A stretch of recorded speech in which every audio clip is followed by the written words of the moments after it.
Todos. Sean todos y les vamos a pedir que mantengan sus micrófonos cerrados y utilicemos el chat para que manden ustedes las preguntas que quisieran hacer Enrique y poderlas contestar al final.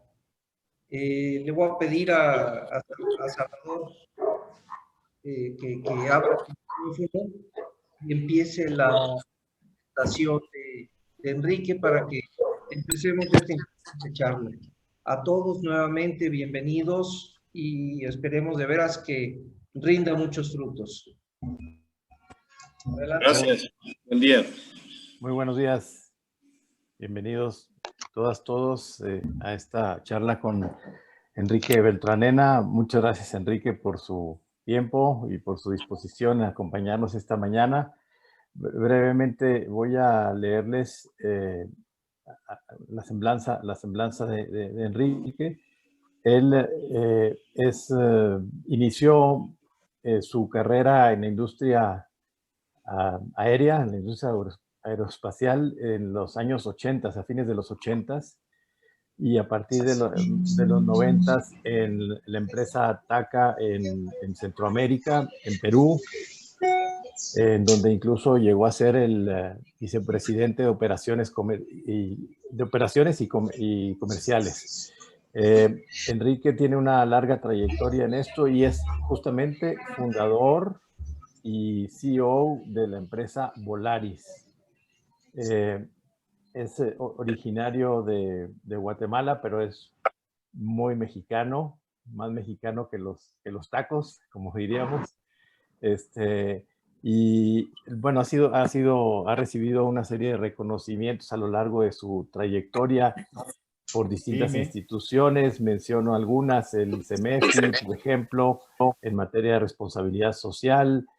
Por EY también lo nombró empresario del año. En fin, una serie de reconocimientos que ha recibido a lo largo de su gran trayectoria. Y pues sin más, te queremos escuchar, no sin antes volver a insistir a todos quienes estén uniendo que por favor cierren sus micrófonos. Si me haces favor, José Ramón, de cerrarnos los micrófonos de todos y abrir nada más el de Enrique, por favor. Gracias y buen día. Qué bueno, ¿verdad? Ok. ¿No supiste nada de Johnny? Pues muy buenos días a todos. Quiero darles un muy especial agradecimiento por estar hoy aquí y por participar en esta charla. Yo creo que el primer statement que tengo que hacer es un tema, la felicidad es un tema, como lo verán en los conceptos que vamos a ir virtiendo, es un tema de una vida lograda, ¿no? Y bajo ninguna perspectiva pretendo esta mañana decir que la mía es una vida lograda. Será lograda cuando alcance el cielo. Entonces, bajo ninguna perspectiva creo que se me debe considerar un especialista, ni mucho menos en este tema. Ayer en el mediodía, cuando le contaba a mis hijos en la comida que iba a participar en esta charla, me dijeron que ahora ya era el doctor Sonrisas. Entonces, pues no se trata de eso. Se trata de compartir algunas cosas que aplico en mi vida, algunas cosas que he aprendido que se dedican a temas en una forma profesional. Y con ese statement inicial, pues quisiera decirles también que cuando me hablaron de impartir esta charla, me pidieron construir un tema que fuera de impacto para el Ejecutivo. Hoy un trabajo juntos y unidos en la educación de sus hijos. También me pidieron que dentro de lo posible fuera muy práctica. Si ustedes recuerdan, siempre he sostenido que la felicidad es una vida lograda. Depende en una gran parte de cómo interpretamos lo que nos pasa, de la traducción que hacemos de la realidad, el sentido que le damos a la vida y de la alta capacidad que debemos de tener como empresarios y personas individuales para no permitir que nuestras vidas se conviertan en una búsqueda frenética de las sensaciones, dejando un vacío espiritual o un abismo de valores en nuestra vida. Les pido una disculpa, pero hay un patán en una motocicleta aquí abajo enfrente de mi casa y ese es el ruido. Los valores son aquello que nos hace crecer como persona, lo que nos perfecciona y guía en todo momento, especialmente en los casos de caos. Es decir, es importante entender que no vamos a poder alcanzar la felicidad si solo tenemos una búsqueda frenética de sensaciones y si dejamos un vacío a la parte espiritual y a ese abismo de valores de nuestra vida. Déjenme contarles una anécdota. En un ciclo de conferencias que me tocó impartir el año pasado, un periodista me preguntó cuál era la clave para mi éxito. Y así surgió mucho de esta conferencia. Debo confesar que le respondí que el éxito de mi vida son mi mujer, mis hijos, con María Eugenia llevo 35 años de casado, más de 5 años de novio. Procreamos 6 hijos maravillosos y 2 de ellos son ahora ángeles que están en el cielo. María Eugenia es una mujer fenomenal, le comenté al periodista. Y él me dijo, sí, ¿y qué estudió? ¿Qué hace? ¿A qué se dedica? En mi mente pasaron todos aquellos años de juventud en los que la vi graduarse profesionalmente, primero como una secretaria y luego en la universidad en el marketing. En esa fracción de segundos, con mi vista fija en un punto, le pedí al Espíritu Santo que me diera una luz y le contesté, sí, estudió todo eso. Estudió para asistente profesional, estudió mercadeo, pero su profesión es amarnos, es servirnos, es educarnos en la humildad y su profesión es ser madre y esposa profesional. Ella me manda, me ordena, educó a mis 4 hijos, que por cierto son unas balas, y en una carrera de 100 metros libres, yo diría que me sacan 90 metros, y esa es la clave para el éxito de un ejecutivo. Es no simplemente tratar de alcanzar la felicidad solo, sino hacerlo con un partner en la vida que lo ayude a uno a ir hacia la felicidad. El periodista se rió muchísimo. Por supuesto, creyó que era una simple anécdota, pero enseguida puso una cara seria para puntualizar y me dijo, en serio, Enrique, ¿cuál es la clave para su éxito? Yo lo vi profundamente con esa mirada de hombre grandote que me caracteriza, lo intimidé un poquito y luego me inspiré para escribir esta charla que les comparto hoy. Voy a hablarles de varios temas prácticos que los van a llevar a ser felices en su vida profesional y en su vida marital. No es que yo los aplique al dedillo, pero hago un esfuerzo genuino en acercarme a ello. Por favor, les pediría, tomen nota para que en un futuro, cuando encuentren entre sus cosas las notas de esta mañana, se acuerden de mí y le echen un piropo a la Virgen de Guadalupe. Hace unos meses, en medio de esta crisis, estuve en Nueva York, donde me encontré a un abogado que trabajaba conmigo en algunas transacciones de colocaciones de bolsa. Iba caminando yo sobre la calle de Lexington y generalmente a este muchacho lo contratamos cuando hacemos transacciones de bolsa como contraparte para ayudarnos con los bancos. Me dijo, te veo feliz. Y entonces lo invité a un café. Me preguntó, oye Enrique, siempre a pesar de las circunstancias te veo contento. Serio, pero contento. Y después de que le narrara mis aventuras preocupantes y de horror de los últimos meses durante la pandemia, me contó que también él era feliz. Porque todos los días se metía a una happy pill. Y con eso tenía suficiente. Le dije, caray, ¿y qué es eso de la happy pill? Y me dijo, me tomo un Prozac por prescripción médica. Fue lo que contestó ante mi inquietud. Aquí, diría yo, mi primer apunte a la felicidad. Déjenme asegurarles que no se puede ser feliz tomándose una pastilla, y mucho menos podemos convertir al psiquiatra en el médico de cabecera para que nos prescriban una receta con base en nuestras emociones. De igual forma, la tan anhelada felicidad tampoco la van a tener simplemente escuchando esta tarde. Hay mucho que podemos y que debemos hacer. Funciona igual que entrenar a un atleta. Se trata de un trabajo continuo para forjar algunas actitudes día a día. Déjenme compartirles algunas pinceladas históricas sobre la felicidad, porque de esto sí que se ha escrito mucho. En el siglo V a.C., Pitágoras dijo que la felicidad consiste en la armonía. Como pueden ver, este es un concepto que se ha venido analizando por muchas veces a lo largo de la historia.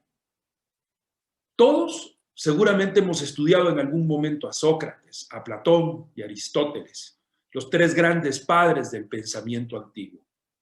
Y Sócrates decía que la felicidad era encontrarse a sí mismo. Los americanos hablan de ello y conceptualizan bajo la premisa de to find yourself. Platón decía que la felicidad consistía en el amor. En el banquete ahonda en algo muy interesante, que el amor es el deseo de engendrar en la belleza. En su libro Moral a Nicómaco, Aristóteles asegura que la felicidad consiste en el bien. A lo largo de 300 páginas, desarrolla una definición del bien con la que empato mucho y que los escolásticos más tarde recogen. El bien es lo que todos apetecen. El bien es aquello capaz de saciar la más profunda sed del hombre. En el siglo III a.C., Epicuro cita: la felicidad consiste en el placer, disfrutar la vida y pasarlo bien. Pues yo creo que definitivamente hay que pasarla bien, pero limitarla a simplemente el hecho de que gira alrededor del placer es un pensamiento bastante reducido. Hacia el siglo I después de Cristo llega Séneca. Dicen que Séneca fue un gran maestro, el maestro de oratoria de Nerón.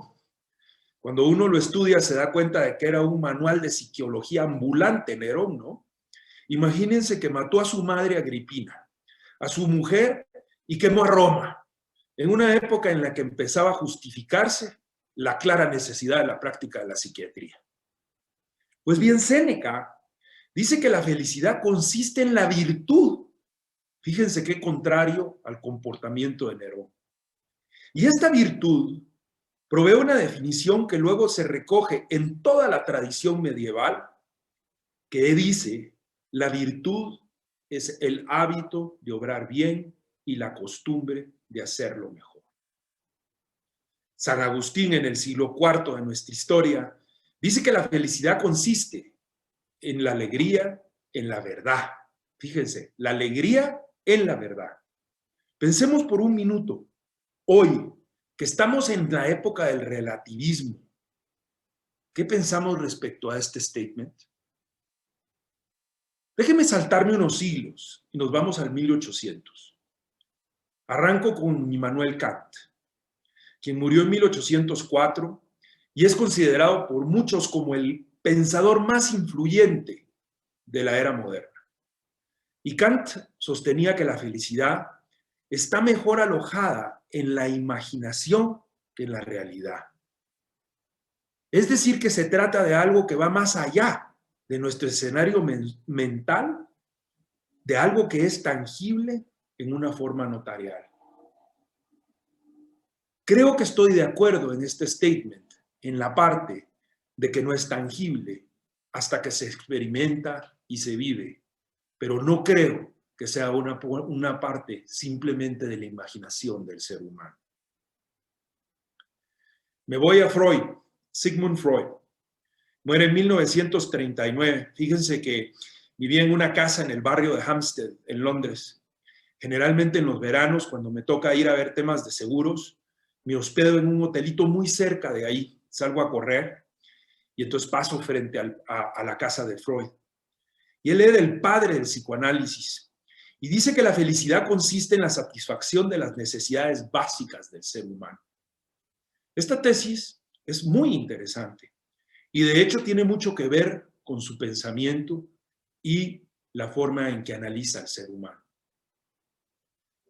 Pero déjenme irme un pasito para atrás. Cervantes, retomen las bodas de Camacho de Don Quijote, que la felicidad no está en la posada, sino en medio del camino. Y sin ser un gran filósofo, o sin ser considerado uno de los grandes pensadores, sino tal vez un eminente literato, creo que nos deja una gran cosa para pensar. La felicidad no está en la posada, la felicidad está en medio del camino. La felicidad es una forma, lo que he dicho antes, una manera de interpretar la realidad. Entonces, la verdadera disyuntiva radica en cómo te ayudas, cómo me ayudo yo a descifrar esa verdadera realidad. Pasemos un poco de la teoría a lo concreto. Dado que se trata de un tema bastante etéreo, vaporoso, difuso, inestable, mejor me abro paso entre todos estos pensamientos y estos grandes pensadores hacia los consejos, que es un poquito de la aplicabilidad de todo lo que hemos hablado. Vamos entonces con el primero, para que como ejecutivo te encamines a ser felices. Primer consejo para ser felices en nuestra vida profesional y familiar: ser capaces de superar las heridas del pasado. La felicidad consiste en tener buena salud y mala memoria. Ser capaces de superar las heridas del pasado. La capacidad para olvidar las cosas negativas del pasado es una práctica eminentemente mental. Hay que preguntarse, ¿nosotros practicamos esto? ¿Sabemos de esto? A ver, ¿nos dedicamos a la cirugía estética del pasado? ¿Cuánto no podríamos hablar de este tema y cuántas cosas no hay que podríamos dejar escritas respecto a esto? Pero la felicidad consiste en estar instalados, en vivir instalados en el presente. Un término latino muy famoso, carpe diem. Una locución latina concebida por el poeta romano Horacio en las Odas, cuya traducción literal es aprovecha el día o cosecha el día.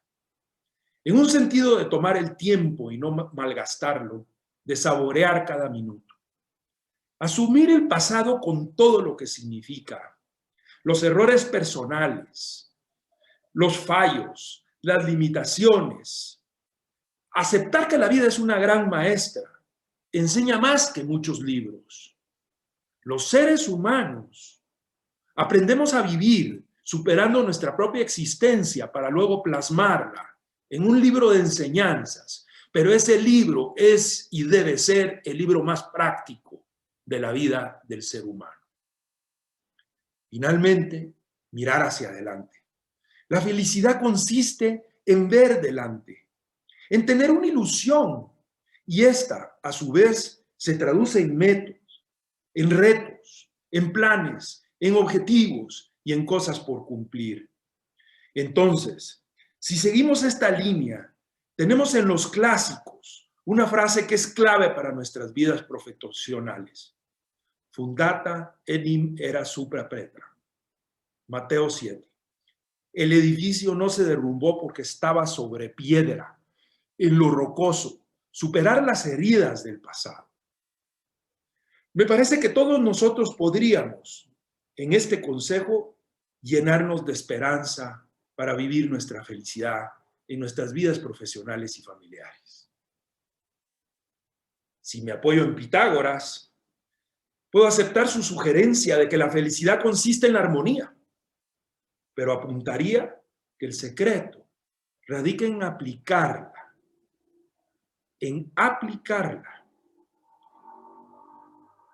y tener la capacidad de vivir instalados en el presente con armonía, es decir, buscando el equilibrio entre las partes del todo que nos define, lo aprendido del pasado, viviendo en el presente, bien instalados en el presente, pero con una esperanza y ilusión en el futuro.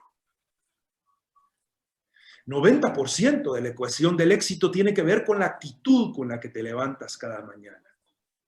Hemos perdido los motivos para alegrarnos debido a la tristeza, el rencor, el mal humor y a veces la repetición de las cosas de la vida. Miren, les quiero pedir una cosa esta mañana. No podemos permitir que una dictadura de ese tipo se instale en nuestras vidas. Y mucho menos permitir que se instale en la vida de nuestros hijos. Un comentario importante es que tampoco tener ilusión o esperanza del futuro significa simplemente fincarse en ello. El riesgo de hacerlo genera una enorme ansiedad que eso causa una patología muy importante que nos va a impedir alcanzar la felicidad. No podemos simplemente decir que la ilusión y la esperanza es todo lo que tenemos. El énfasis tiene que estar en estar instalados en el presente, especialmente en crisis como las que estamos viviendo. Si no nos instalamos en el presente, en las crisis que estamos en el presente, vamos a desarrollar claramente la famosa mística ojalatera, ojalá que sea esto, ojalá que sea lo aquello, o simplemente no vamos a hacer lo que tenemos que hacer hoy para salir adelante de las crisis que estamos viviendo. El segundo consejo para ser felices en nuestra vida profesional es que la felicidad consiste en tener una visión positiva de la vida, la capacidad para captar el mejor ángulo de la realidad. Fíjense que me confesaba un amigo que se dedica a este tipo de charlas y lo llamé para pedirle ayuda para armar esta charla, el doctor Enrique Rojas.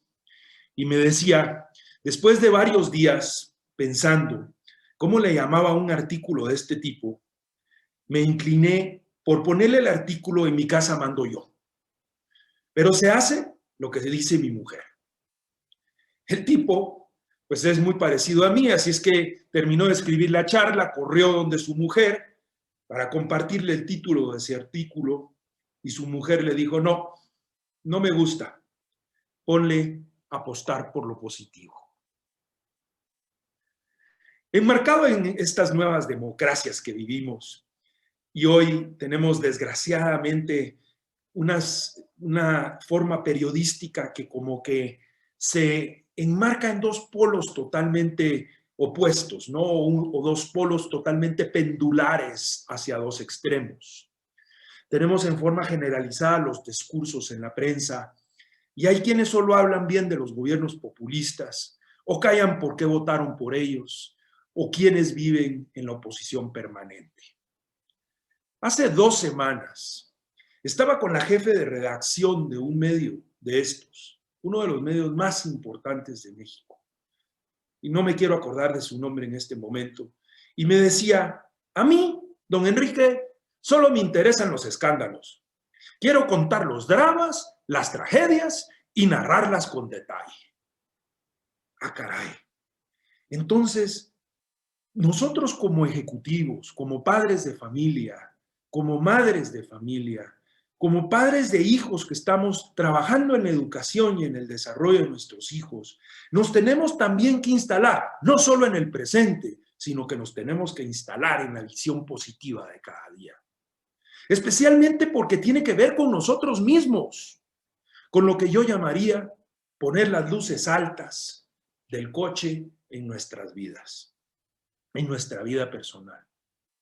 No quedarnos en la alerta negativa, sabiendo además que muchos fracasos se convierten, al cabo del tiempo, en grandes éxitos.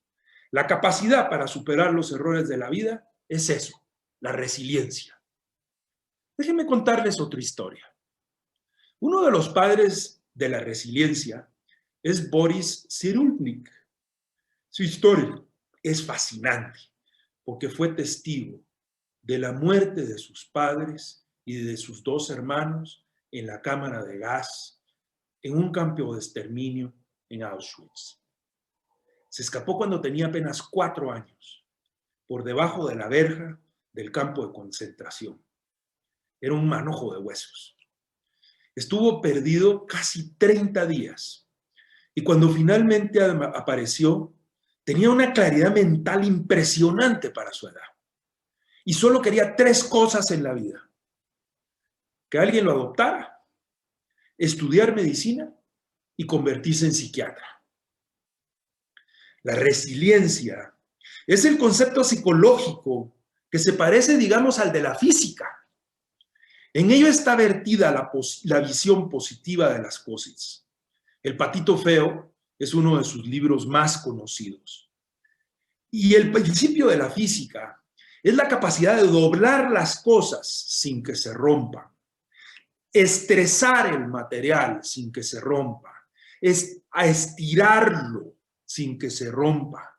Y es una visión que es muy importante tenerla en la vida, pero además la capacidad de estirarlo sin que se rompa.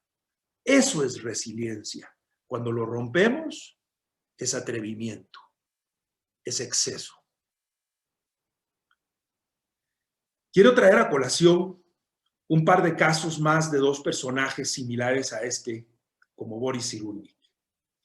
El primero es del siglo XVI, y yo les voy a ser honesto. Si yo hubiera sido niño, me hubiera gustado ser su mensajero. Tomás Moro.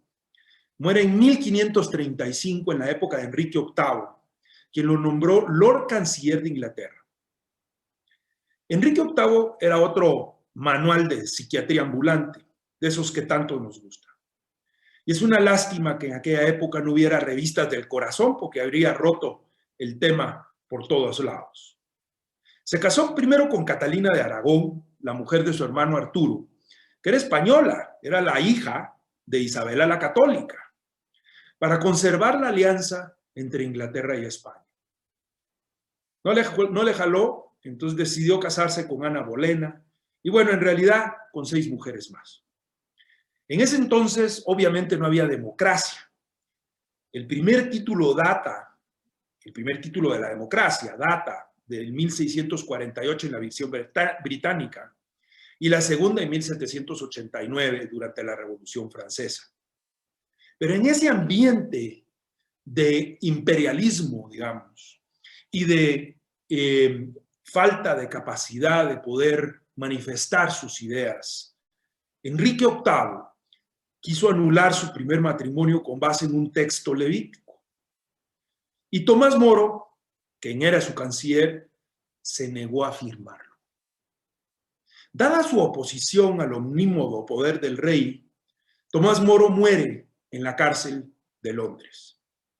Un verdugo le cortó su cabeza con un hacha porque la guillotina apenas se inventó 2 siglos después en la Revolución Francesa. Y cuentan que Tomás Moro, en camino del cadalso, repite una frase que es un clásico.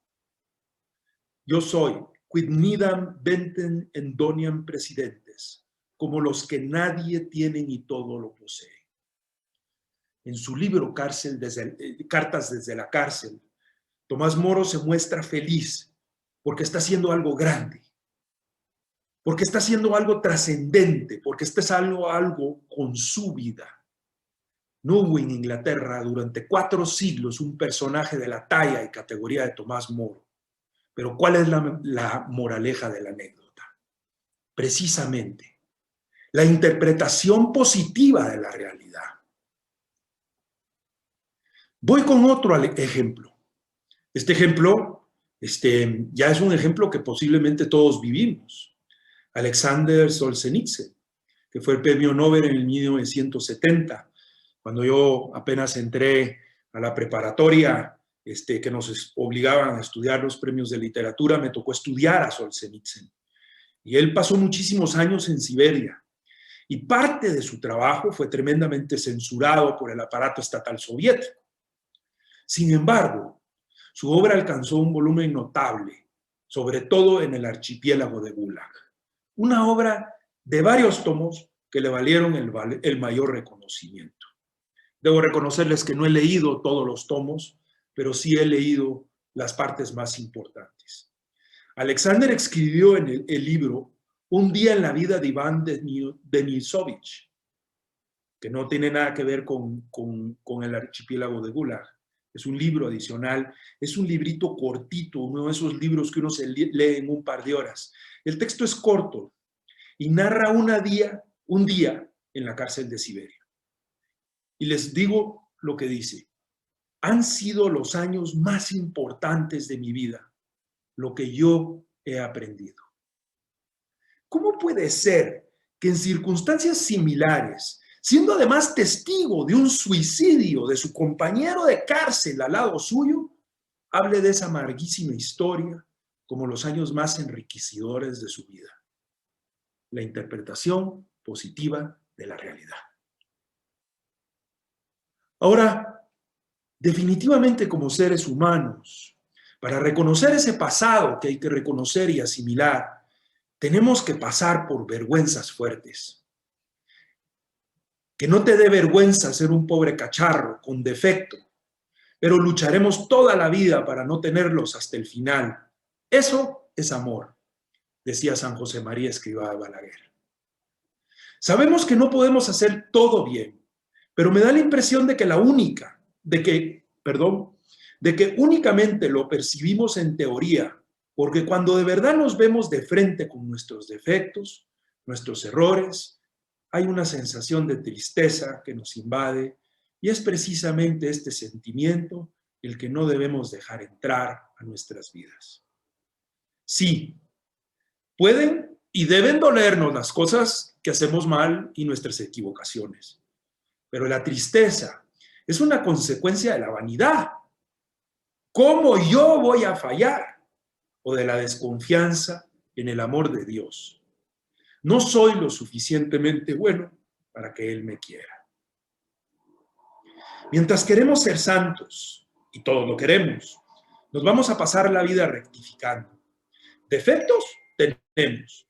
Dios simplemente espera que los reconozcamos y con humildad nos pongamos delante de Él pidiéndole que nos limpie, que nos ayude a sacarlos de encima.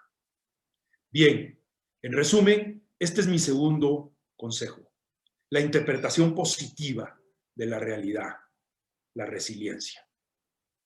El tercer consejo para ser felices en nuestra vida profesional y como padres y en nuestras vidas personales es que la felicidad consiste en tener una voluntad de hierro. Esto, dice Enrique precisamente, es la joya de la corona en lo que a conducta se refiere. La voluntad no viene con el equipo genético. La voluntad se adquiere.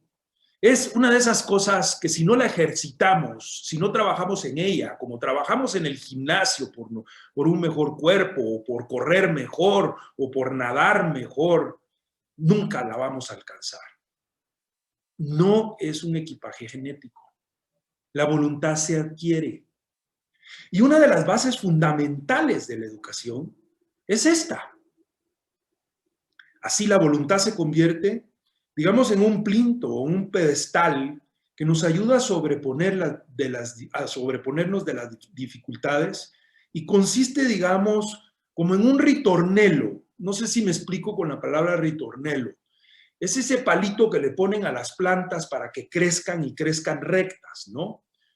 Igual que en las grandes sinfonías, déjenme hablarles un poco de música. Estaba hablando con el rector de la Facultad de Música en la UP y en algunos momentos yo veía una serie de cosas y me explicaba a él que hay que a veces pensar en Beethoven o en Mozart. Se repite un movimiento.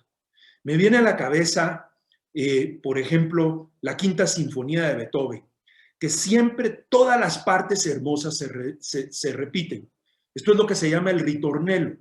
Y decía Beethoven, el ritornelo es un movimiento entre los golpes del destino en la puerta del alma. El ritornelo de la voluntad es, pues, La costumbre de vencerme en lo pequeño. No hago lo que me apetece, no hago lo que me pide el cuerpo, sino lo que es mejor para mí. Es, yo diría, el salto entre vivir mediocremente y vivir con calidad. La voluntad es un área de multiuso. Vale tanto para el estudio como para mejorar mi carácter, ser más ordenado, por ejemplo. En fin. La voluntad tiene dos piezas claves. Digamos que son como dos rodrigones que se arremolinan en torno a ella. El orden y la constancia. Ambos forman un tríptico sólido, compacto, consistente, pétreo. El orden, este es el mejor amigo de la inteligencia y quiero decirles una cosa, empieza en su cabeza. El orden empieza en la cabeza. Las cabezas ordenadas son cabezas que tienen éxito, que son felices, que saben lo que tienen que hacer. El que no sabe lo que quiere, no puede ser feliz. Y a esto yo le llamo la jerarquía de los valores. ¿Qué quieres hacer en tu vida, por ejemplo, cuando seas mayor? Le pregunto a los muchachos en la universidad o cuando entran a la empresa. El orden está en mi cabeza, en mis libros, en mi horario, en mi ropa, en lo que manejo. Cada cosa en su sitio. Fíjense que yo no alcanzo el orden en mi vida. No puedo, porque tengo un problema, que tengo un síndrome de falta de atención y fui diagnosticado con ese síndrome desgraciadamente ya arriba de 20 años. Es decir, la chancleta de mi mamá funcionó con todo vapor hasta que esto sucedió.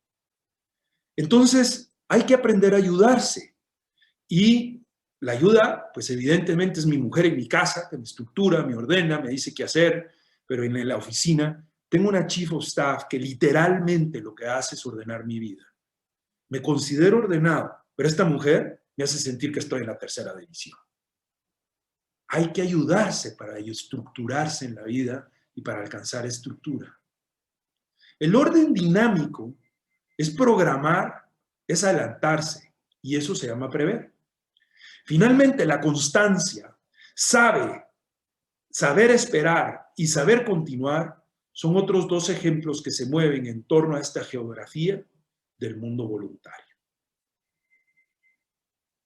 Entonces, señores, el tercer consejo es aprender a administrar y a forjarse una voluntad, especialmente en los vencimientos de las cosas pequeñas. El cuarto consejo para ser felices en nuestra vida profesional es tener un proyecto de vida. Es increíble. Todos ustedes trabajan en una empresa y tienen un presupuesto para el año.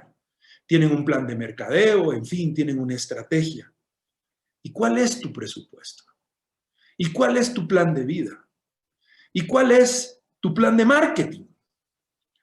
Lo hemos platicado hace un momento. El proyecto de vida, diría yo, es una tetralogía que se hospeda y reside en ese programa personal que se basa en el amor, en el trabajo, en la cultura y en la amistad.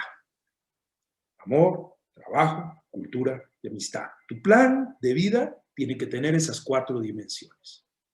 Hay que aprender a soñar en grande, pero debemos actuar en pequeño, en pasos concretos que nos van llevando al sueño. Es decir, mucho cuidado con fabricar ese presupuesto, con fabricar ese plan de vida y tratar de alcanzarlo de hoy para mañana, ¿no? Es un plan de vida, ¿ok? Entonces hay que irlo haciendo cada día, actuando en lo pequeño, dando pasos concretos, como vamos enseñándole a caminar a un niño. Me meto entonces a ese programa personal, analizándolo en su primer elemento, que es el amor. No hay felicidad sin amor. Vean ustedes, es impresionante, pero la primera crisis mundial y la más grave en este momento no es el COVID, porque ello es simplemente temporal. Estoy hablando de los países libres, no de Asia ni de África.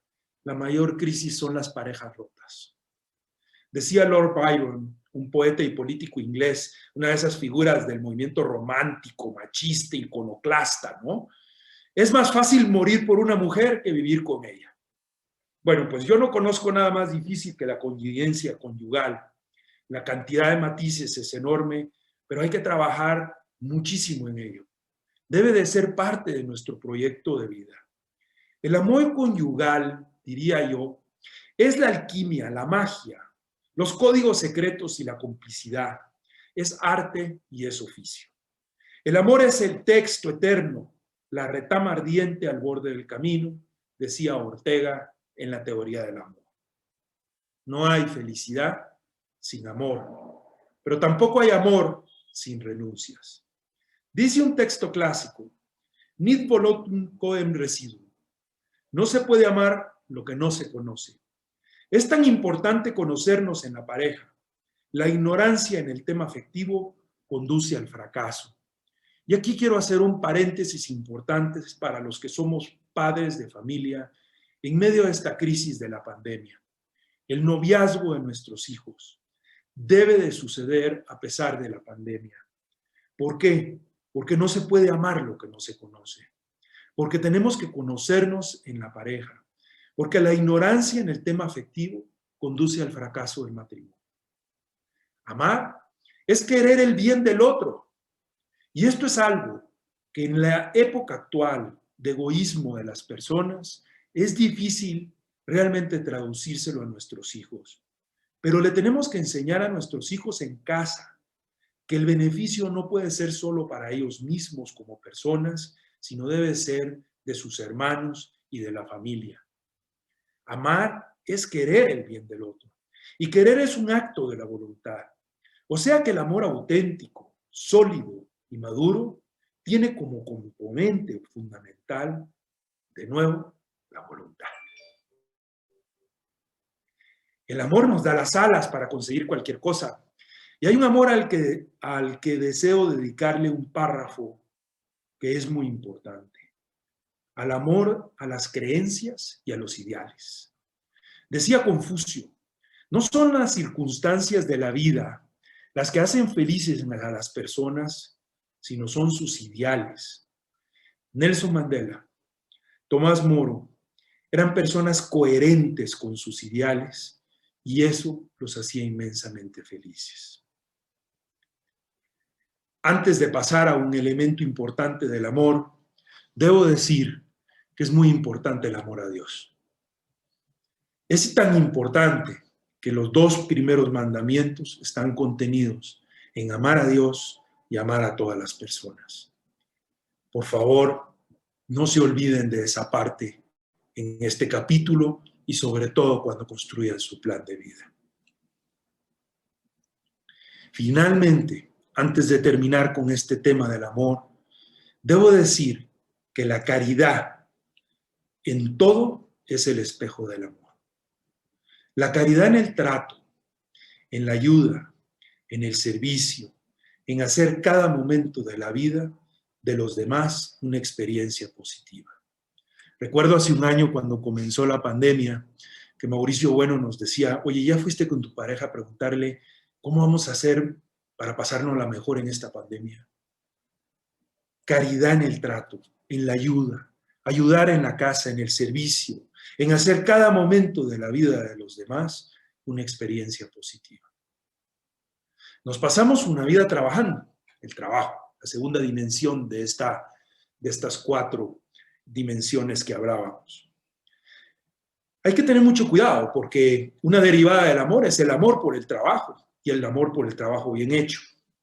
Pero déjenme decirle que hoy, de nuevo, en este mundo casi pendular que vivimos, sabemos que hay 2 patologías con respecto a esto. La primera, la enorme cantidad de personas que no tienen trabajo y están en el paro o en el desempleo. A ellos les digo esta mañana que lo siento muchísimo, pero les digo también que nunca he tenido más esperanza, y más esperanza básicamente y solidificada en los números económicos de las economías, en la recuperación de Estados Unidos y México en los siguientes 12 meses. Veo un México creciendo en números positivos en los siguientes 18 meses, a niveles de 4 a 5%, porque Estados Unidos va a crecer a 6 y 8%. Vivan instalados en el presente, trabajen por buscar trabajo y hagan un esfuerzo por encontrarlo, que estoy seguro que lo van a lograr con la ayuda de Dios. Y la segunda patología la veo especialmente cuando voy a Nueva York y me toca trabajar con todos los abogados. Hay edificios repletos de bufetes, con miles de abogados, facturando por minuto a cada persona que cae por ahí. No hay un límite en las horas que dedican y pueden pensarse que caen en una adicción. Hay gente, señores, trabajando no menos de 18 horas al día en promedio. Eso no deja espacio para nada. No deja espacio a la familia, no deja espacio a cultivarse como persona y a trabajar en el desarrollo de la felicidad. Cuando a San José María le preguntaron cómo llevar adelante el trabajo ordinario, que se presenta aparentemente a veces sin brío, lo que hablábamos hace un rato, y cómo hacía para santificarlo, él respondió que hay que convertir la prosa del día en endecasílabos, en una poesía heroica, en una canción nueva. No es verdad que tus días sean iguales. Si pones amor en tus días, cada día es distinto. Explicaba con una sonrisa, añadiendo que en la vida hay que hacerlo todo por el amor que tiene alas, y así volando a veces más alto o bajo, las perspectivas del día, aún siendo parecidas, se presentan siempre distintas. Imagínense qué frase la de San José María, y no sabía de Volaris todavía. Entonces hay que balancear esa ecuación de amor, de trabajo y de cultura. La tercera, la cultura es la estética de la inteligencia, un saber de 5 estrellas, diría yo. La cultura es libertad, convertir cada cosa que haces en una pirueta inteligente. Fíjense que en Chile, ahora que estamos trabajando en esta nueva compañía en Chile, hay una comida muy característica que se llama el raspado de la olla. Y la cultura es justo eso. Lo que representa este platillo, lo que queda después de olvidar lo aprendido, lo que queda después de comerse todo lo demás, el raspado. La cultura significa apagar las redes sociales, el celular y coger un libro. La lectura es a la inteligencia lo que el ejercicio físico es al cuerpo. Enrique Rojas insiste muchísimo en esto. Mucha gente no sabe por qué no lee. La gente ahora lee el celular. La gente te dice, yo sí leo, yo sí paso 1 hora al día. Es más, hay estadísticas de gente que pasa 4 o 5 horas en el celular. Claro, están leyendo, pero eso no ayuda. La cultura debe imprimir la riqueza, pero hay que diferenciar entre aquel que es culto y el que es sabio. La cultura es saber, conocer, tener la información. Por su parte, la sabiduría es gestionar de manera correcta tu propia vida, y aquí existe un matiz muy importante para utilizar eso que leemos para gestionar la felicidad en tu vida. Finalmente, la amistad. La amistad es uno de los ingredientes más importantes de nuestra vida. Dice Sancho en Las bodas de Camacho, me fascina esta frase: amigo que no da y cuchillo que no corta, aunque se pierdan, no importa. Amigo que no da y cuchillo que no corta, aunque se pierdan, no importa. La amistad verdadera se manifiesta con hechos. Entre más amor demos, más unidos seremos con nuestros equipos. La amistad es estar en las buenas y en las malas. Déjenme contarles una cosa. La palabra amistad aparece en la Biblia 187 veces. El quinto consejo para ser felices en esta vida, vamos a trabajar un poco en este quinto objetivo, que es muy importante. Tener un buen equilibrio entre el corazón y la cabeza. He de decirles que son los 2 grandes componentes, podríamos decir, del patrimonio psicológico: el corazón y la cabeza. Se puede decir que hay 2 actitudes ante la vida.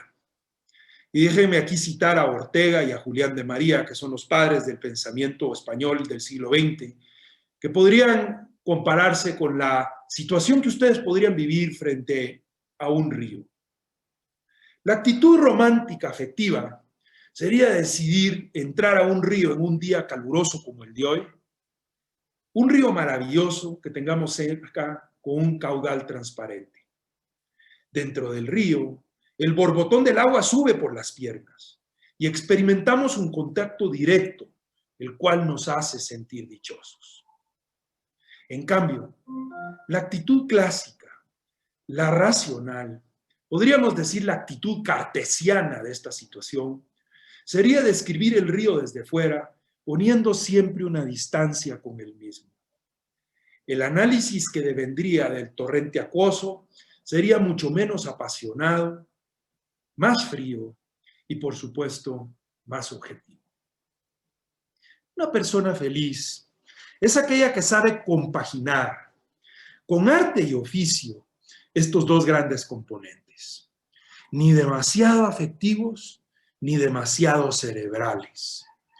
Una buena conjunción de ambos es fundamental. Y señores, este es un gran consejo para sus hijos en el noviazgo. Pensemos en la historia del pensamiento europeo por un minuto.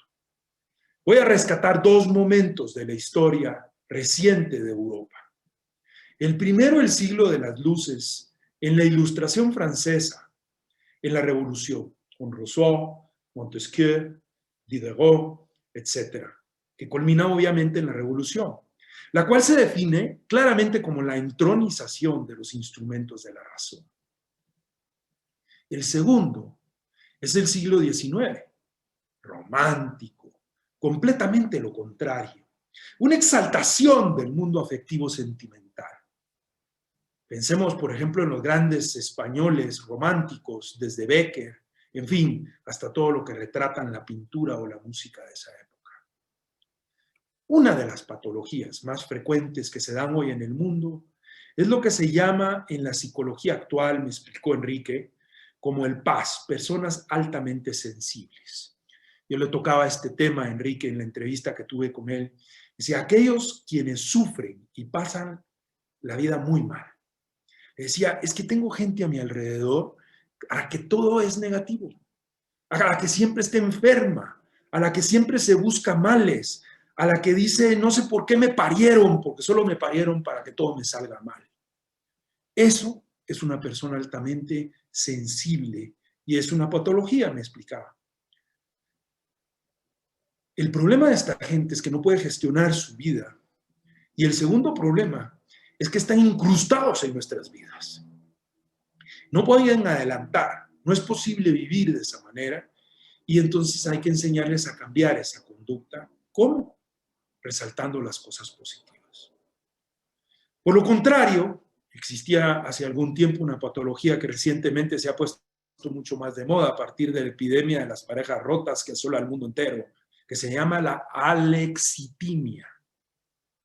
Alexitimia. Es una palabra que tiene su origen en el latín y se quiebra en tres partes. A, que significa partícula negativa, lexus y lenguaje, y timia, afectividad. Esta se da mayoritariamente en el hombre. Poco más del 90% son hombres que sistemáticamente les cuesta expresar sus sentimientos y no es que no los tengan, sino que no los expresan en ninguna de las formas más ricas del lenguaje que tenemos, el verbal.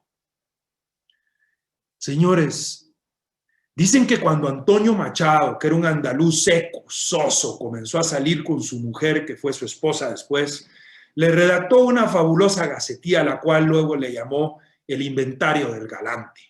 Y a pesar de su personalidad, vean ustedes lo que es trabajar en la voluntad, escribió lo siguiente: tus ojos me recuerdan las noches de verano, negra noche sin luna, orilla al mar salado y un chispear de estrellas de un cielo negro y bajo.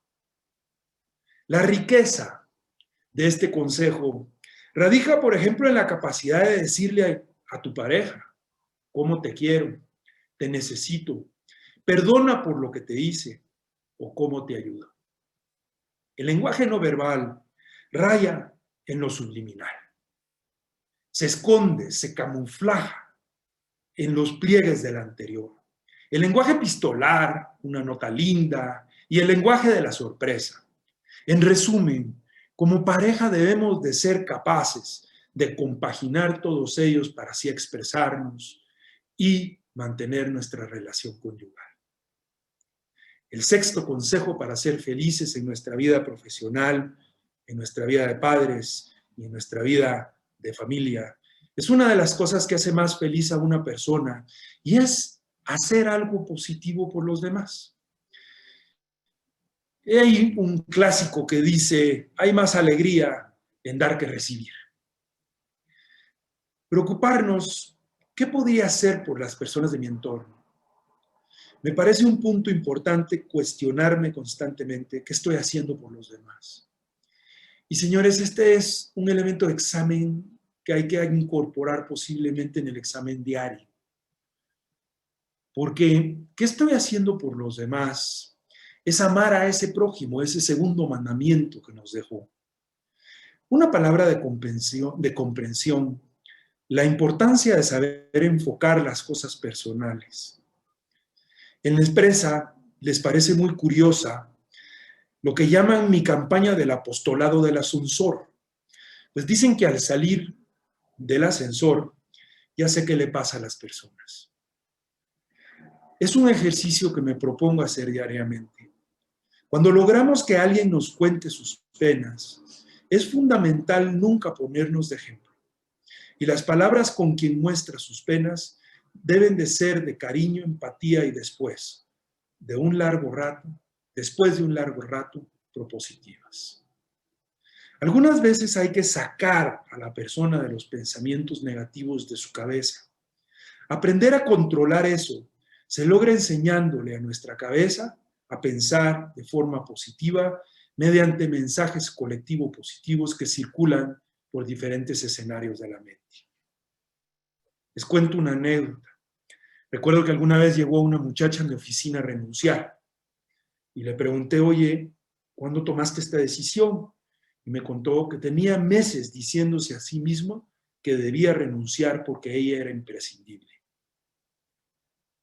Le dije, ¿y por qué llevas tanto tiempo diciéndote eso? Le pregunté. A lo que ella titubeantemente me respondió, no, yo pues, porque sí, porque creo que soy imprescindible. Y así concluyó aquello que era un mensaje que ella repetía en su cabeza cada día. Por eso es importante callar a ese pequeño duende que nos repite pensamientos negativos en la mente. Cuando enfocarse en la vida de la otra persona se vuelve un ejercicio del día a día, una práctica, uno ayuda o por lo menos regala palabras de empatía y comprensión. Esto, créanme, no sabe cómo me hace inmensamente feliz. Hoy más que nunca es necesario repetir este mensaje. Debemos volver a jugar con los hijos, a estar disponibles para ellos, presentes en su educación. Mucho cuidado, porque si pasamos 12, 14 horas en casa sin compartir con ellos, pues no vamos a ser amigos de nuestros hijos. ¿Y cómo podrían hacerse amigos de los hijos aquellos padres ausentes?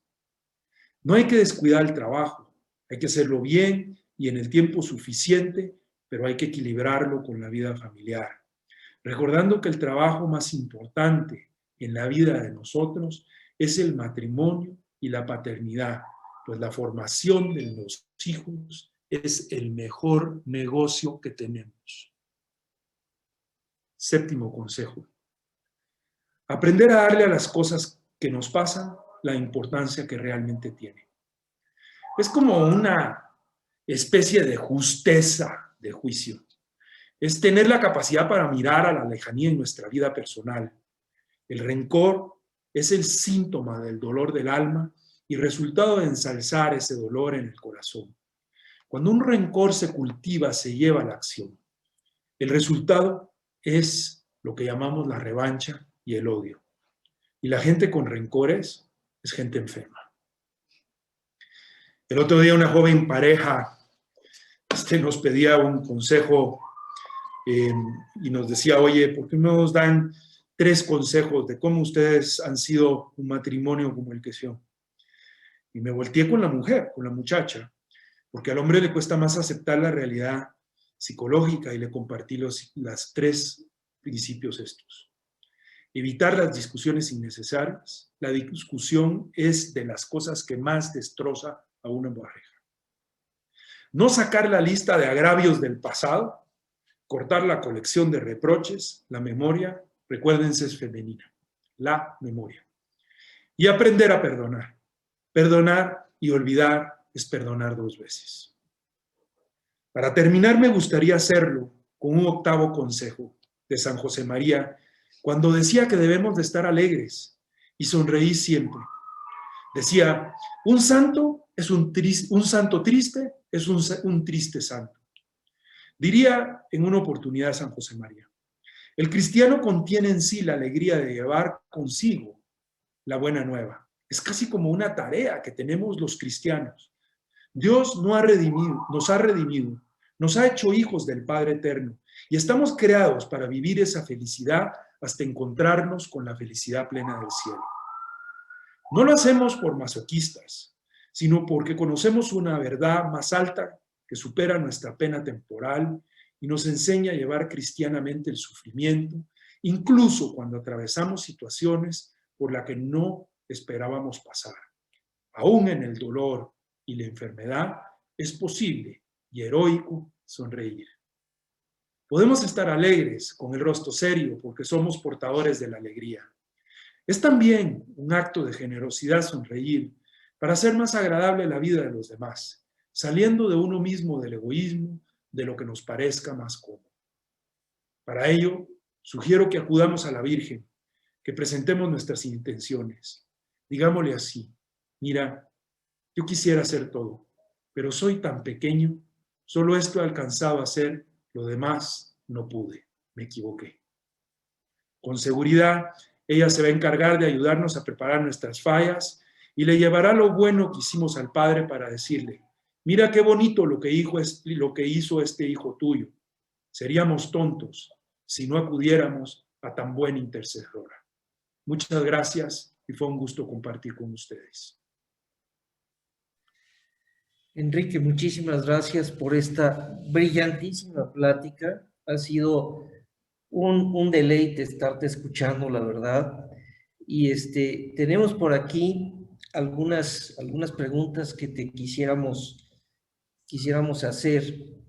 Aquí tengo una primera que dice, bueno, pues de toda esta plática, lo primero que entendemos es que, pues para empezar, todos estos consejos, lo primero que necesitamos es tener valor de enfrentarnos a nosotros mismos, valor de encontrarnos a nosotros mismos, de conocernos a nosotros mismos, de valorar lo que somos y partiendo de ahí, hombre, pues entonces sí, partir a hacer ese plan de vida y ese plan de vida debe de ser un plan de vida congruente entre lo que pensamos y lo que vivimos. En resumen, todo esto nos va llevando a caminar a que debemos de ser congruentes con nuestra manera de ser, que seamos como pensemos y pensemos como seamos, que no haya una disociación de estas 2 formas. No sé cuál sea tu punto de vista. A ver, hay como varios elementos de la charla metidas en este comentario. Así es. El primero, yo diría, es el tema del orden, es decir, el orden en la cabeza, ¿ok? El orden arranca en la cabeza, es decir, definitivamente, es decir, tenemos que tener nuestra cabeza ordenada para que haya congruencia entre la vida del día a día y congruencia entre lo que hacemos. Quiero decirte, José Ramón, que aquí debo de ser muy honesto con todo el mundo, es decir, yo tengo un gran problema, que tengo una imagen enorme, una cara muy seria y muchas veces parezco estar enojado. No lo estoy enojado, soy una persona muy feliz. Sin embargo, creo que hay un trabajo de voluntad también. Hay un trabajo de ordenar la voluntad hacia que la vida sea congruente, ¿no? Y hacia que nuestros pasos sean congruentes con ese ordenamiento mental que estamos teniendo. Y tercero, yo diría, es el ejercicio de la voluntad. Ese ejercicio de la voluntad de tratar de ser mejores personas, de tratar de ser congruentes, de tratar en la medida de lo posible de tener una mejor vida, no solo por ser ejemplo, sino también porque es para nosotros mismos, es decir, es la capacidad de alimentar esta felicidad de la que estamos hablando. Entonces yo te diría, resumiría mi comentario en función de eso, pero definitivamente es importantísimo tener congruencia de vida con congruencia de pensamiento. Perfecto, perfecto. Mira, Muchas gracias, Enrique. va Salvador. No, rápidamente, me pide uno de nuestros asistentes la palabra. Rápidamente le pido a Rodrigo que abra su micrófono y que exprese su pregunta a Enrique, por favor. Gracias. Adelante, Rodrigo.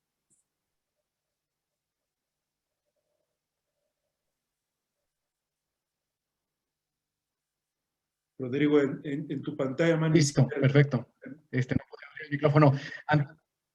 Sí, no, estaba bloqueado, pero muchas gracias. Antes que todo, agradecer esta tremenda exposición, Enrique, porque realmente nos deja bastante que reflexionar. Aprovecho el momento para también agradecer al buen amigo Salvador y Juan Ramón por extendernos esta invitación y preocuparse porque a todos nos llegan ese tipo de herramientas.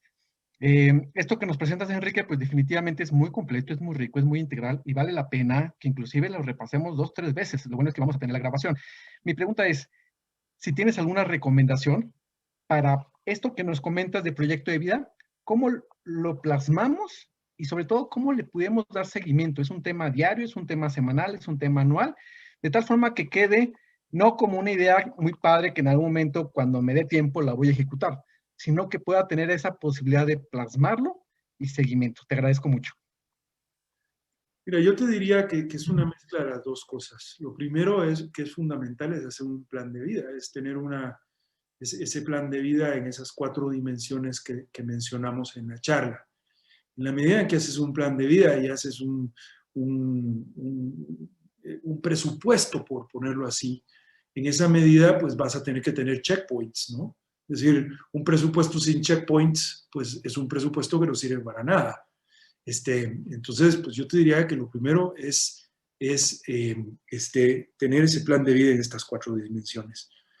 El segundo tema es el ejercicio de las virtudes. Yo te diría que una de las cosas que tal vez he aprendido es la importancia de ser reflexivo en la vida. No puedes ser un ejecutivo o un gran ejecutivo si no te sientas por lo menos 2 veces al día a reflexionar en lo que estás haciendo y cómo lo estás haciendo. Y en ese ejercicio de reflexibilidad, que algunos otros podríamos llamar un examen particular o un examen general de nuestras vidas, lo que debes de examinar es la práctica de las virtudes. Y la práctica de las virtudes y cómo estás aplicando las virtudes en tu vida diaria. Entonces, yo te diría que la primera respuesta es definitivamente esto es derivado de tener un plan de vida, pero segundo, es derivado de tener esos puntos reflexivos diarios, la capacidad de pensar, de sentarse a verte y autorreflexionar respecto a tu comportamiento y cómo estás llevando a cabo tu vida en el día a día. Y si no tienes esos 2 momentos en el día, por lo menos, y dentro de tu examen haces un examen de virtudes, difícilmente lo vas a alcanzar.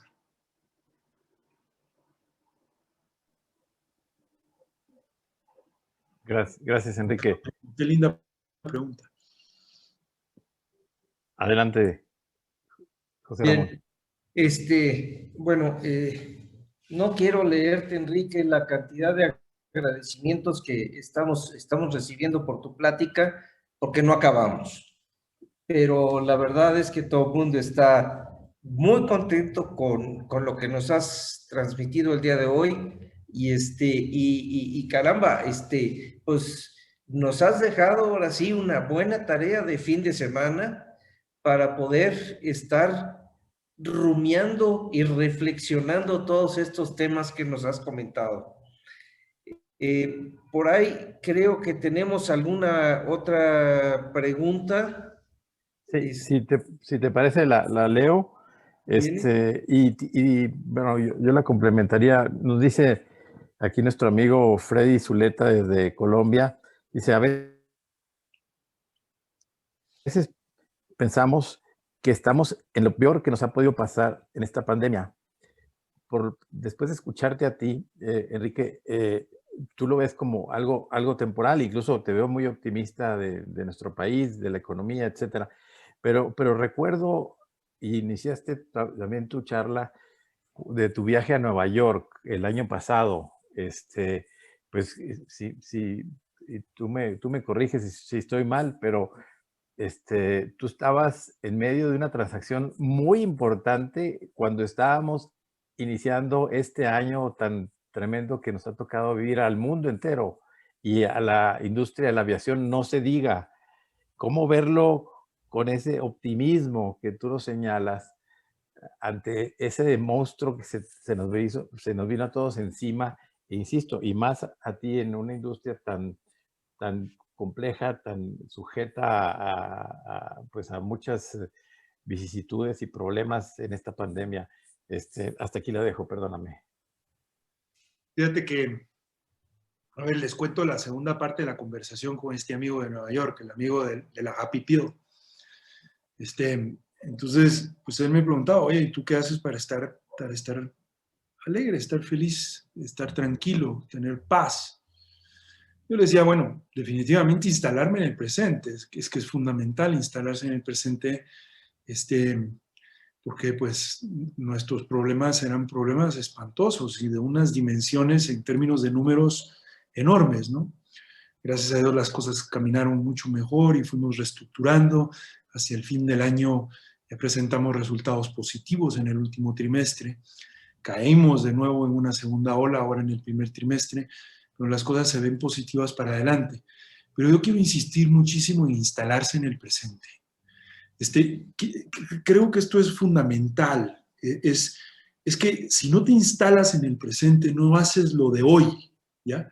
Si no te instalas en el presente, no tus acciones y tus pequeños pasos, lo que hablaba de los pequeños pasos hacia ese objetivo, no se da.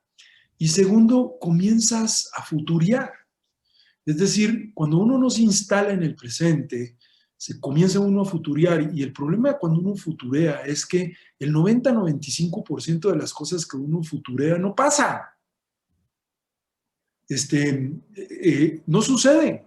Esa es la realidad y es estadísticamente comprobado. Es decir, los psiquiatras traen esta estadística muy clara. Entonces regreso a lo mismo. Miren, señores, hay que instalarse en el presente.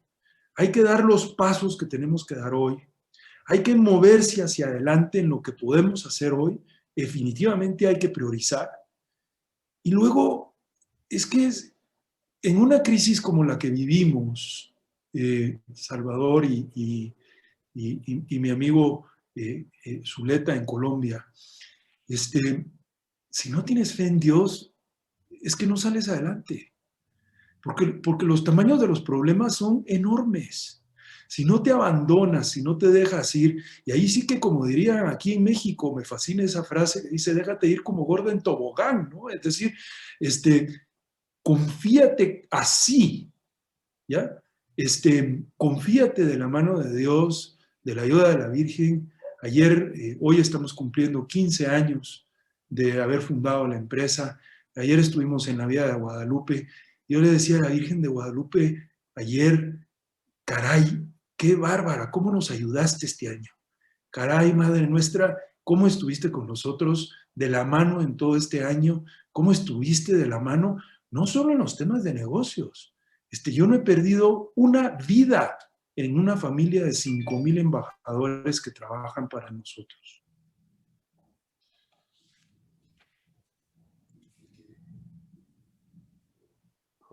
José Ramón, Impresionantes números, impresionantes cifras que nos estás dando y pues un ejemplo de vida extraordinario, Enrique. Un ejemplo de vida en el cual pues lo vemos que el hecho de ser un empresario con una empresa muy grande y muy difícil, pues no dejas de tener esa humildad y no dejas de tener ese reconocimiento y ese andar de la mano de Dios y bajo el manto de la Virgen. Yo la verdad te reconozco mucho tus virtudes y tus ejemplos. Gracias, José Ramón. Así son mis errores y mis deficiencias. Perdonen por ellas. No, hombre, al contrario. Bueno, pues Muchas gracias, Enrique. Y bueno, y digo, además de la industria y de tu negocio y de tu empresa, pues en lo personal también tuviste un año muy complicado por la salud de tus padres en Guatemala, por la salud de tu querida esposa. Bueno, pues vaya que había que darle gracias a la guadalupana, ¿verdad? Así es. Oye, Salvador, hice unas notas como una ficha técnica de esta charla. Sí. Es importante porque pues esto es un extracto de muchas gentes y de muchos pensamientos. Bajo ninguna perspectiva la tomen como un documento que es una autoría mía, pero pues está disponible para las personas que la quieran leer. Gracias. fenomenal ofrecimiento y sí, Qué amable, Enrique. te lo tomamos en serio. Sí, te tomamos la palabra, Enrique. Muchas gracias. Pues, varias personas también nos preguntan si se grabó, si se está grabando y también pues le tomamos la palabra a Enrique que nos va a compartir sus notas, su guión, que siguió. También, bueno, por aquí todavía veo algunas preguntas, pero pues ya vamos para ya más de una hora. No sé si alguien que nos levante la mano, porque sí somos todavía más de 100 personas conectadas, que levante la mano para abrir el micrófono y que pueda hacer alguna pregunta final a Enrique. Por favor.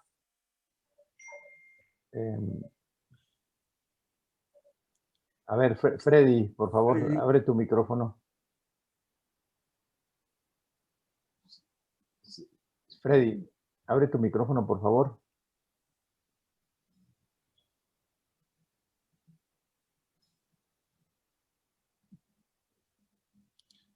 Ya lo abriste, ya lo abriste. No, un gustazo escuchar a Enrique, que hemos tenido la oportunidad de escucharlo en otras charlas anteriores. Enrique, solo quisiera, y abusando de tu amabilidad, y es muy corto lo que nos puedes contar para no alargar mucho, ¿qué te dijo Juan Pablo II cuando te sentaste a un lado en el avión que salía de algún sitio a otro en el que lo transportaste y tuviste el gusto de preguntarle si él, siendo un director de una empresa tan grande de 1.300 millones de personas, qué consejo te podía dar para uno dirigir un grupo de personas? ¿Cuáles fueron esas palabras que te dijo después de pensar un ratico? Si recuerdas, yo las recuerdo muy bien, que te dijo 3 cosas, una por cada segundo. ¿Cuál fue esa anécdota, Enrique? Claro, sí. Les cuento la anécdota completa. Es decir, a mí me tocó hacer 9 viajes con su santidad. Y era muy divertido. Dime. Porque pues en cada viaje, por deferencia de la Santa Sede, me daban la oportunidad de tener una entrevista individual con el Papa, ¿no? Bueno, pues la primera vez que tuve una entrevista individual con el Papa, mi mamá se había encargado de rellenarme las bolsas del saco con rosarios, con crucifijos, con cartas de gente que tenía necesidades, en fin. Entonces, pues le entregas eso al Papa, ¿no? Y ya terminas de entregarle todo eso y dices, bueno, ¿y ahora qué le hablo al Papa? Es decir, yo les contaba en esa tertulia, creo que fue allá no me acuerdo si fue en Colombia, en Bogotá o acá en México, Freddy, pero les contaba que se siente uno como el ser más tonto, ¿no? Es decir, es como que te dijeran, oye, mañana tienes una entrevista con Dios, ¿y qué le vas a decir a Dios? Pues, es decir, aparte de decirle, oye, soy bien imperfecto, en fin, las cosas que sea, pero oye, aquí traigo a mi mamá el rosario, el escapulario, yo qué sé, y se acaba ese momento y se termina el momento crucial de esa entrevista. Me sentí muy tonto la primera vez que lo hice. La segunda vez me preparé para la charla con mi papá. Y entonces obviamente pues, llevaba temas de país, llevaba temas de región, llevaba temas de mi familia y ya pues compartía más cosas, ¿no? Pero siempre tuve la altísima inquietud de preguntarle al papá, oye, tú que manejas esta empresa que es de millones de gentes, ¿cuál sería el consejo que le darías a un CEO? ¿No? Es decir, ¿qué le dirías a un CEO? ¿Cómo manejar su vida? Y el padre hablaba, el Santo Padre hablaba bastante español, digo yo, pero a veces le costaba, pero su reacción fue como de segundos de contestarme, servum servorum. Tienes que ser siervo al servicio de los demás.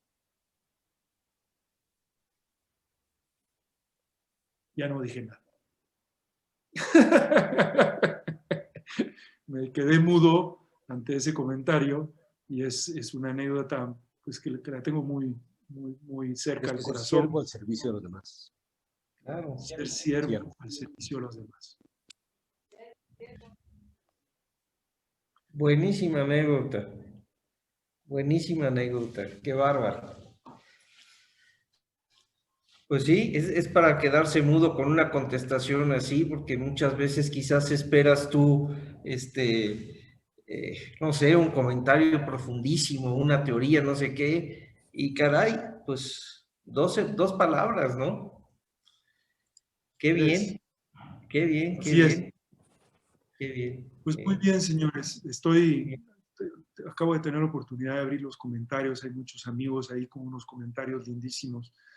De veras, muchas gracias a todos por esta mañana tan agradable, por la oportunidad de dejarme compartirles estos pensamientos, por la oportunidad de dejarles participar estas ideas, pero sobre todo por el poderme enriquecer de todos ustedes. Y como lo dije en la charla, es decir, hacer algo por los demás. Y esta mañana me voy muy agradecido contigo, Salvador, con José Ramón y con todos los organizadores, con la parroquia de San José María que tuvo a bien publicar el anuncio de mi charla. Me voy tremendamente agradecido por haberles podido servir esta mañana y por haberles podido ser servum servorum. Muchísimas gracias, querido Enrique, nuestra gratitud, nuestro agradecimiento y admiración. Te mandamos un fuerte abrazo y pues esperamos verte pronto de nuevo aquí con nosotros. Pues lo mejor para ti, tu familia, tu esposa, tu familia, tus hijos y tu empresa también, por supuesto. Gracias de corazón. Un fuerte abrazo. Un abrazo para todos. Gracias, Enrique. Muchas gracias. Nos vemos. Muchas gracias, Enrique. Muchas gracias. Muchas gracias. Gracias, saludo a todos. Mire cómo se desconectan acá, mire. Muchas gracias. Muchas gracias, Enrique. Gracias a todos. Gracias, Enrique.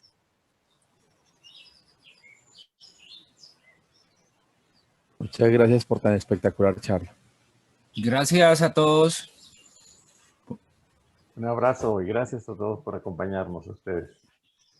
Gracias a todos. Gracias. Gracias, Enrique. Un abrazo desde Río Negro, Antioquia.